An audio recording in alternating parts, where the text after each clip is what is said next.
अस्सलाम वालेकुम प्यारे हजूर। वालेकुम सलाम। पानी क्यों 3 घंटे में पीना होता है? हैं? पानी 3 घंटे में पीना किसने लिख के दिया 3 घंटे ने? 3 घूंट आहिस्ता आहिस्ता करके। मकसद ये है कि तुम पानी आराम से पियो, एकदम पियो। एक तो ये है कि तुम जो एकदम पीते हो ना, तो जिस बर्तन में तुम पीते हो, गिलास में पीते हो, उसमें सांस नहीं लेना चाहिए। सांस से तुम्हारे मुंह के नाक के जरासीम जो है ना, वो पानी के अंदर चले जाते हैं। ठीक है? एक तो ये है। वैसे भी एक घूंट लो, बाज़ दफ़ा एकदम पियो तो उथू भी आ जाता है, गले में चोक हो जाता है। ठीक? आहिस्ता से पियो पानी, 1 घूंट 2 घूंट लो, गले को तर करो, पियो, अल्लाह का शुक्र अदा करो, फिर दूसरा घूंट लो, फिर तीसरा घूंट लो। ठीक है? वैसे तो जानवर भी पीते हैं ना पानी, इंसान भी पीते हैं, तो कोई फ़र्क होना चाहिए ना जानवरों और इंसानों में।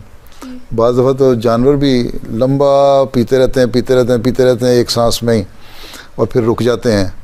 उनमें भी इतनी अकल है कि वो 2-3 दफ़ा पीते हैं। तो इंसान को तो अकल भी है। एक तो ये है कि सेहत के लिए भी अच्छा है कि रुक रुक के पिया जाए। ठीक है? और बाज़ दफ़ा बहुत प्यास लगी होती है, हैं?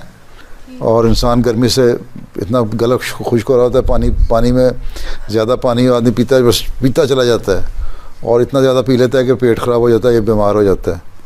ठीक है? इसलिए बेहतर यही है कि आहिस्ता से पानी पियो, गले को तर करो, ये एटिकेट्स भी हैं, और फिर सेहत भी तुम्हारी अच्छी रहती है इससे। और फिर दोबारा पियो, इस तरह तुम्हें जो बीमार होने का ख़तरा है वो भी नहीं होगा। ठीक? और अल्लाह का शुक्र अदा करते होगे पानी पीते पीते।